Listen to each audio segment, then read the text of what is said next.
एक और surgical strike, काले धन के खिलाफ एक और मजबूत कदम। ऐसा ही कुछ मानना है मोदी गवर्नमेंट को सपोर्ट करने वाले लोगों का। आरबीआई के 2000 रुपए के नोटों को चलन से बाहर करने के फैसले को लेकर। पर आम जनता का क्या? क्या उसको फिर से पिछली नोटबंदी की तरह इस बार मई जून की तपती गर्मी में बैंक और एटीएम के सामने लंबी लंबी लाइनों में खड़े रहना पड़ेगा? आखिर सरकार के दिमाग में चल क्या रहा है? इन्हीं कुछ सवालों के बारे में आज हम इस वीडियो में बात करेंगे। हेलो एवरीवन, स्वागत है आपका हमारे YouTube channel the inside box में। हम ऐसे ही करंट टॉपिक्स पर वीडियो बनाते हैं। हमें मोटिवेट करने के लिए कृपया हमारे चैनल को सब्सक्राइब करें, वीडियो लाइक करें और शेयर करें। 19 मई 2023 को आरबीआई ने अनाउंस किया कि पिछली नोटबंदी के समय लाए गए 2000 रुपए के नोटों को चलन से बाहर किया जा रहा है, सिस्टमैटिकली, क्रमबद्ध तरीके से।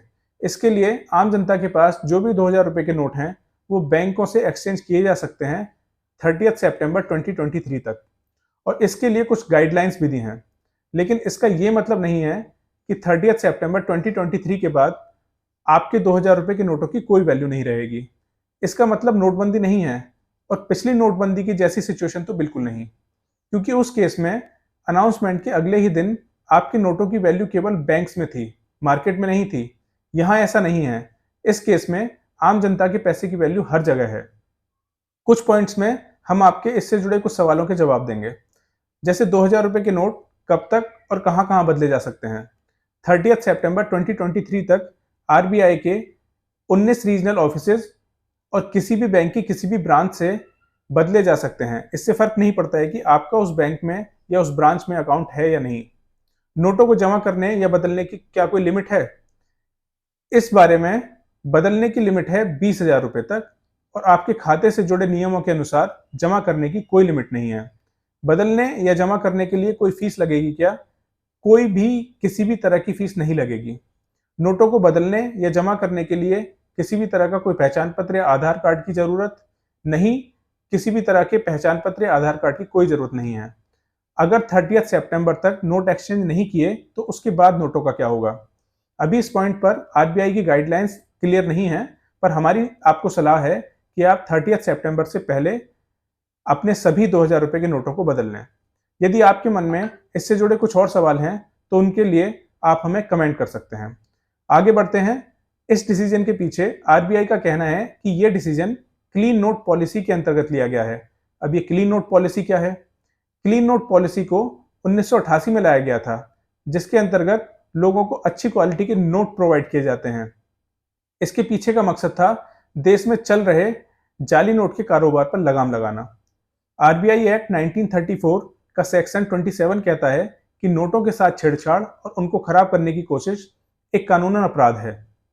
अब नया सवाल यह है कि आरबीआई ने यह फैसला क्या जल्दबाजी में लिया है, या ये अच्छी तरह से सोची समझी योजना है? तो इसके लिए थोड़ा पीछे चलते हैं। 8 नवंबर 2016 को पिछली नोटबंदी के दौरान देश में लगभग 18 लाख करोड़ रुपए के बैंक नोट चलन में थे, और उनमें से लगभग 86.4% 500 और 1000 रुपए के नोट थे, मतलब लगभग 15 लाख करोड़ रुपए। इतने बड़े अमाउंट को रिप्लेस करने के लिए आरबीआई ने नए 500 और 2000 रुपए के नोटों को मार्केट में उतारा। 2000 रुपए के नोटों को मार्केट में लाने का मकसद था कि इतने बड़े अमाउंट को जल्दी से जल्दी रिप्लेस किया जा सके, ताकि मार्केट में पैसे की कमी ना हो और इकोनॉमी भी ज्यादा इफेक्ट ना हो। मार्च 2018 में चलन में इस्तेमाल होने वाले टोटल नोट वैल्यूज में 2000 रुपए के नोटों की हिस्सेदारी थी 37.3%, जिसकी वैल्यू होती है 6.73 लाख करोड़ रुपीस, जो कि मार्च 2023 में घटकर रह जाती है 10.8% और total value 3.62 lakh crore rupees. RBI की माने तो 89% 2000 रुपए के नोट मार्च 2017 से पहले प्रिंट कर लिए गए थे। अप्रैल 2019 के बाद 2000 रुपए नोटों की प्रिंटिंग नहीं हुई है। मतलब ये कोई जल्दबाजी में लिया गया फैसला नहीं है, बल्कि एक सोची समझी प्लानिंग के साथ हुआ है। क्योंकि 2000 रुपए के नोट ज्यादा चलन में है नहीं, और डिजिटल करेंसी का रोल 2016 के कंपैरिजन में आज बहुत गुना बढ़ गया है, तो आम जनता को ज्यादा दिक्कतों का सामना नहीं करना पड़ेगा। ये तो हुई कहने सुनने वाली बातें, पर असल सवाल यह है कि सरकार के दिमाग में चल क्या रहा है। सरकार ब्लैक मनी को कंट्रोल करना चाहती है, या ये 2024 के लोकसभा इलेक्शन की तैयारी है? पहले आते हैं ब्लैक मनी पर। जानकारों की माने तो एक थ्योरी है 80-20 रूल की। इस थ्योरी को इस केस में अप्लाई करते हैं, क्योंकि 2000 रुपए के नोटों को डेली लाइफ में इस्तेमाल नहीं किया जा रहा है, तो जो भी नोट मार्केट में हैं, लगभग 3.5 लाख करोड़ रुपए, उनका इस्तेमाल पैसों को स्टॉक करने में हो रहा है। पर हर पैसे का स्टॉक ब्लैक मनी तो है नहीं। पर ये थ्योरी कहती है कि इस पैसे के स्टॉक का 20% 80% सही लोगों के पास होगा, जिसमें कोई इशू नहीं है।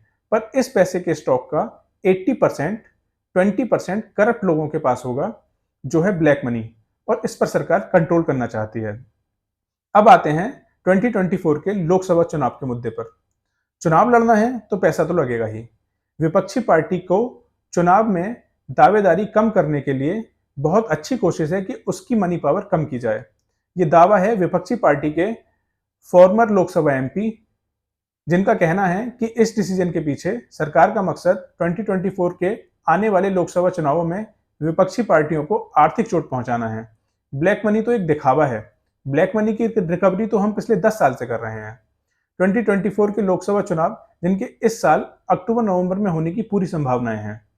बाकी इस पूरे मुद्दे में एक आम आदमी के पास थोड़ा खुश होने की बजाय एक उम्मीद, एक ख्याल कि सरकार की इस नीति की बदौलत शायद ब्लैक मनी को कंट्रोल किया जा सके और उसका इस्तेमाल सरकार जनता की भलाई और देश के विकास में करे, ताकि आम आदमी की जिंदगी थोड़ा बेहतर हो सके। पर यह बस एक ख्याल है, सच्चाई हम सभी जानते हैं। इस मुद्दे पर ख्याल को लेकर गालिब का एक शेर याद आता है, हमको मालूम है जन्नत की हकीकत, लेकिन दिल को खुश रखने को गालिब ये ख्याल अच्छा है। ये जानकारी आप तक पहुंचाने के पीछे हमारा मकसद था कि इस तरह की खबरों से आप परेशान ना हो और जल्दबाजी में अपने पैसों को लेकर कोई गलत निर्णय ना लें, क्योंकि मेरा मानना है कि जानकारी में ही सुरक्षा है। जय हिंद।